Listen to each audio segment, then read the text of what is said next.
Hello and welcome back to another build video. In this video I will showcase my solar infinite grenade build utilizing Ashen Wake and fusion grenades. But this is basically a post-Lightfall version of my old build, so if you like that build then this is basically the same thing.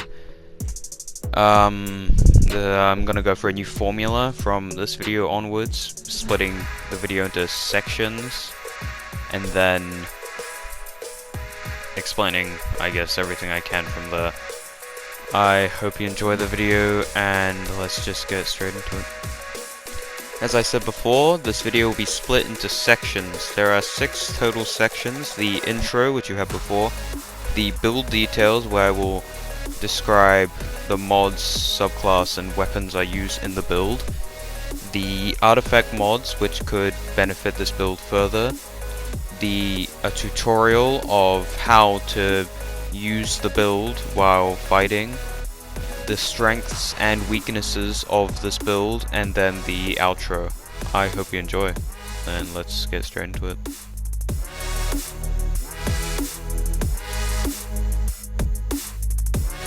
So, in this solar build, I will first run over the subclass. I'm running Sunbreaker with Hammer of Soul, Towering Barricade, Catapult Lift, Throwing Hammer, and Fusion Grenade. Fusion Grenades are mandatory, and the rest is optional. I do recommend Throwing Hammer though, because it is a lot safer than Hammer Strike, and I'd say a lot more useful since you basically have infinite throwing hammers.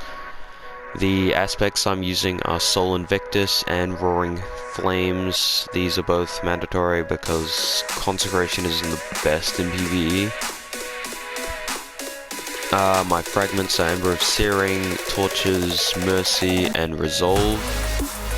Searing makes it so that defeating scorched targets grants melee energy and creates a Fire Sprite. Fire Sprites are the basically solar elemental wells, except these give you grenade energy when you pick them up. This pairs with Ember of Mercy, which makes it so when you revive an ally, you and nearby allies gain restoration, but picking up a Fire Sprite also grants restoration. This increases the survivability of this build. Ember of Torches makes it so powered melee attacks against combatants makes you and nearby allies radiant. This is useful because Radiant grants you a weapon damage bonus, which is useful overall. And then Ember of Resolve, which makes it so solar grenade final blows cure you. Since this build is all about grenades, making it so that when you kill enemies with the grenades heals you is very useful.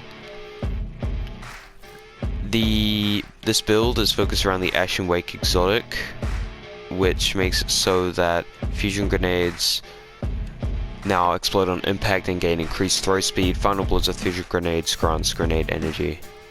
On my helmet I've got Heavy Ammo Finder, Ashes to Assets, and Harmonic Siphon. Any siphon is fine depending on what element your weapon is. Ashes to Assets is useful because super energy on grenade kills. Since you're getting grenade kills anyway, you might as well get some super energy, and Heavy Ammo Finder is mandatory basically.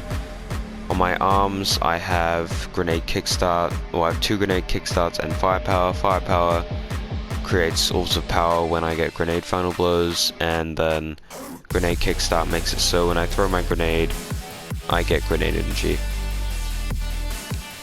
On my chestplate I have Sniper Resistance and Charged Up. Charged Up is mandatory, you can have any resistance you want. On my legs I have Stacks on Stacks, Solar Weapon Surge, and Innovation. Innovation is very useful. Solar Weapon Surge, any weapon surge is good, just use it depending on the element of weapon you have. It increases damage. And then Stacks on Stacks is basically mandatory because, I mean, who doesn't want an extra stack of armor charge? On my mark I've got Time Dilation and 2 bombers. Time Dilation is basically mandatory as well because you basically need longer, or having longer armor charge is very useful. And then Bomber makes it so that It reduces grenade cooldown when using a class ability. Since you'll be using a class ability anyway, you might as well get some grenade energy back. My weapons are the Riptide, Callous Mini Tool, and Galahorn.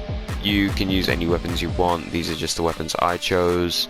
Galahorn, since its damage got nerfed, it's basically a support heavy now to grant the packs, the wolf pack rounds to the nearby allies.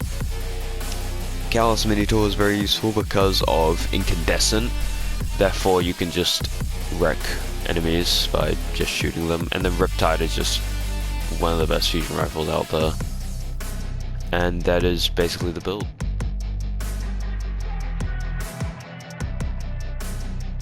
The artifact mods to use in the solar build are the authorized mods solar, authorized mods grenades, and solar surge. Everything else is optional, although prismatic transfer is also quite useful if you're in a fire team.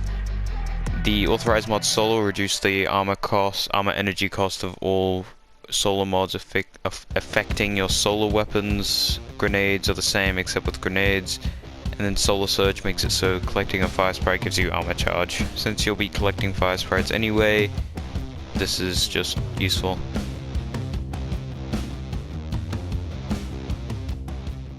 The aim of this build is to kill ads, basically. The Ashen Wake enhances the solar grenades by making it so that they explode instantly, and getting kills with them refunds grenade energy. This increases the effectiveness of the fusion grenades because the only downside was that they took a while to explode. Now because of these exotics they explode instantly, which makes them that much more effective. By throwing the fusion grenade into a large crowd of enemies, you get grenade energy back from the Ashen Wake exotic. You get orbs of power and fire sprites. Picking up the fire sprite grants you grenade energy, and picking up the orbs of power also grants you grenade energy and armor charge. Therefore, when you throw your next exotic, your next grenade, you get even more grenade energy back. So basically, you just want to throw it at a bunch of ads, pick up the orbs of power, and then keep throwing. The only downside is really that you only get one grenade, but that is... it's still, you get... even only having one grenade, it's still very effective. That is pretty much it. You throw the grenade, get grenade energy back, and throw it again. Because it cures you, this has a lot of survivability as long as you continue to get those grenade kills. If you don't, then there's kind of a problem. But then you've also got your hammer, which grants you cure as well, so you can just throw a hammer if your grenade runs out. The weapons you throw, so basically you throw a grenade, then I switch to my weapon and take out a bunch of ads using my Callous Mini Tool, but I think you can just keep on just throwing grenades over and over and over again. As long as you get that grenade energy back, you should be fine. That is basically how you use this build. I'd say that you should be decently careful running into a huge room full of ads. I think if it's lower tier content like this, like the Defiant Battlegrounds, I think you'll be fine, as you can see in the background footage where you get ambushed in the Cosmodrome one. In that, as long as you keep on throwing your grenades and throwing your hammers, you should be fine. You should not be able to die because of all that cure coming your way, and picking up the fire sprite also grants you like 2 seconds of restoration. So you shouldn't... you have a lower chance to die. You can still die, of course, but this build is not focused on your survivability, it's just focused on getting your grenades back.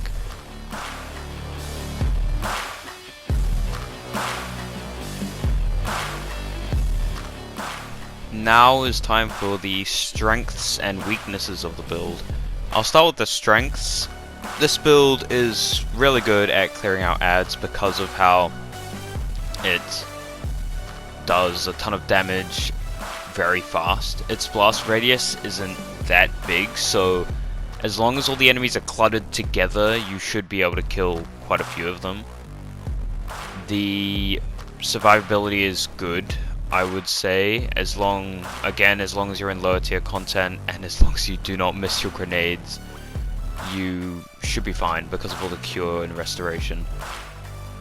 The effectiveness of the build is there since it is based on getting as many grenades as you can. The weakness is you have to kill the enemies with the grenade. If you don't, you won't get your energy back, which is pretty obvious.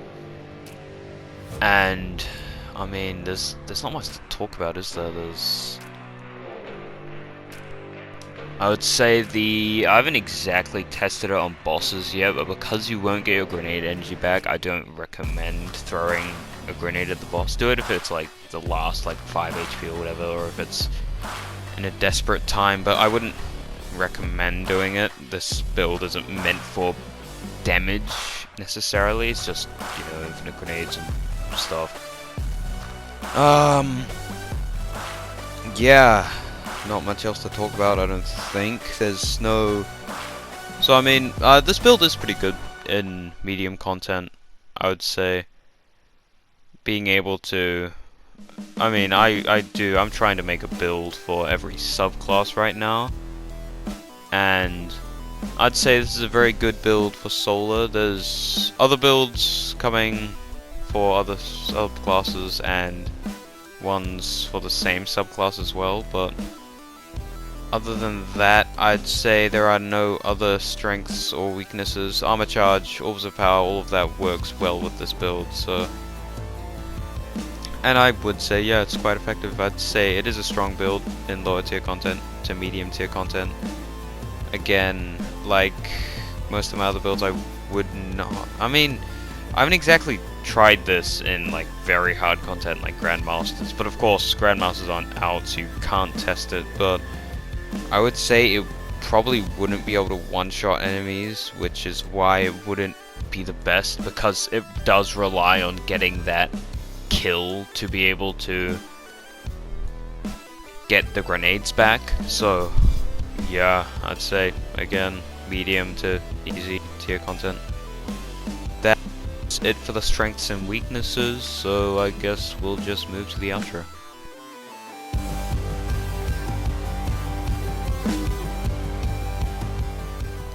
Well, I have no idea why I have an outro section, because that's it for the video and I have nothing else to talk about. I hope you enjoyed. I hope this build helps you in some way for you Titans out there. I will continue to make content on Titans because it's so very annoying to switch to other subclasses, because I mean I just don't have the time, because I would have to go through the Lightfall campaign and all the other menial activities to be able to start making builds for everyone else, since I don't have masterworked armor on my Warlock yet. So after I've done everything with Titan, as long as they don't reset the mod system again after Titan's done, then should be a break and then move on to Hunter, I guess. There will be PvP content as well. Yeah, it's just kind of hard to make builds exactly for PvP in this kind of way, because making orbs and stuff is that much harder. Unless you're like really good and you can get multi-kills, but then it won't be extremely good in trials, etc. So anyways, I'm rambling, so yes, this will be the end of the video. I hope you enjoyed and have a nice day.